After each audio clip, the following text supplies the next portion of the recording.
Hello everyone. Okay, so in this video, I'm gonna strictly be addressing the questions that I have recently received regarding Bahria. Also, so something I really want to mention is the fact that I am still just a student at the university, and even if I do have general knowledge, I will tell you whatever questions you ask to the best of my knowledge. I'll give you the information that I have personally.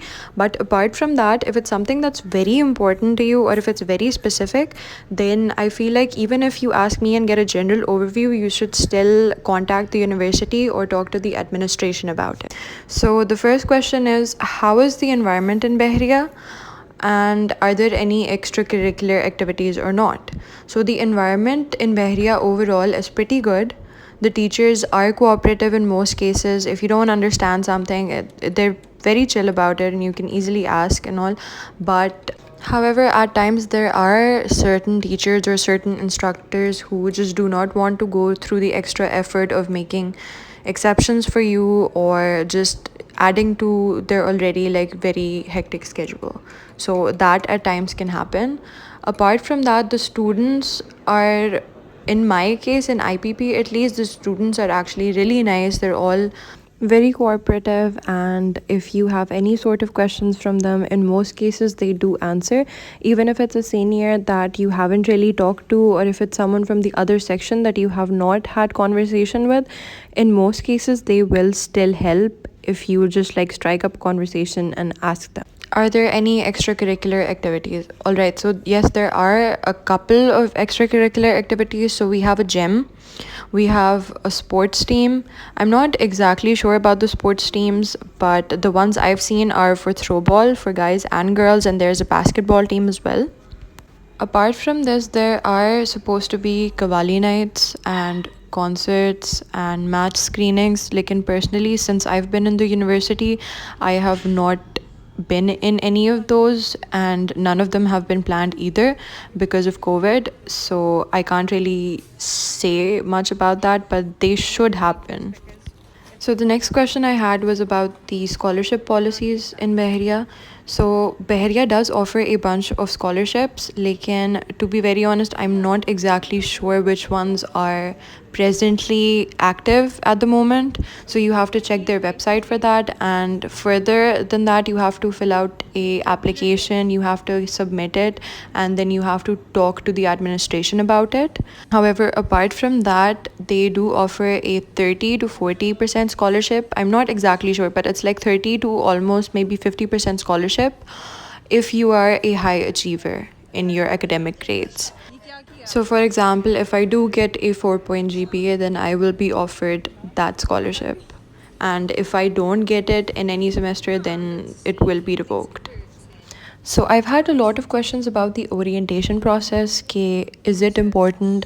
Should we attend it? If we attend it, then what should we do? So in my personal opinion, I do not feel like orientation is all that important. A few basic things about the orientation process is you're just going to go to the university and they're going to show you around a little bit. After that, you're going to be in a class where they're basically going to talk about the university, the goals of the university, how you're supposed to behave, a few of the rules, and a few basic things. So you don't have to do anything really, you just have to dress up nice and then go. And you can also you're also going to get your rule book as well as your ID card for the university. Apart from this, you will meet students from other batches in your orientation, and it's not very likely that you will meet students that are going to be in your class in the orientation, but you will find students from other sections, which can be good if you can like become friends with them or have like a talking basis kind of a relationship with them. Then that's going to be good because it'll help you later on. Now, this is not something that cannot be done later on, and it's not something that's very extremely important. Like, unless you have something really important to do, I would suggest that don't skip it. So there was a question about, are there any hotels or hostels affiliated with Bahria University? So the answer to that is no. As far as I know, there is no hotel that is affiliated with Bahria University for the students, and I do not know of any hostel that Bahria specifically has. So if you're someone who's going to be coming from another city, then the thing is going to be that you will most probably have to figure out where you're gonna live and where you're gonna be accommodated and all of that stuff on your own. So, another really frequently asked question is, what is the scope of psychology and do you recommend it now being in the field? So, my answer to this always depends on the fact that what are you interested in? If psychology is something that you're genuinely interested in, then you're going to love it and you're going to love studying it, and it's a very interesting topic and it has very interesting subjects and everything. However, if you're someone who's more career oriented, like you just want a stable job and you want stability in your life and in your job, and you want to know okay, after you're done with university you will have a pakki job, then I would say that maybe opt for some other field, because even though there are very good opportunities in this field and there will be jobs for you once you graduate, it's still comparatively less. So for example, if you're comparing it to a field like BBA, then it's not going to be able to measure up. Is Bahria a strict university and how are the rules and regulation there? So I would say that it's not a very strict university. However, as compared to most, I still feel like it's stricter than other universities. For example, we have dress codes and we are checked on the dress codes. Like you cannot just break them on a daily basis, because if you do break them, your card will be taken and you will most probably have to pay fines or get in trouble. If you get into university, then you cannot leave before 9 in the morning.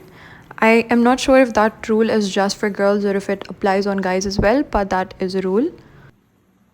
Your attendance is taken seriously, so you basically need 75 to 80% of attendance to give your papers. However, if your attendance is falling short, if it falls up to the 70% criteria, it will still be okay, but if it's anything below that, then you need to get an application approved by your teachers and then have it approved by the person in charge, the head of department.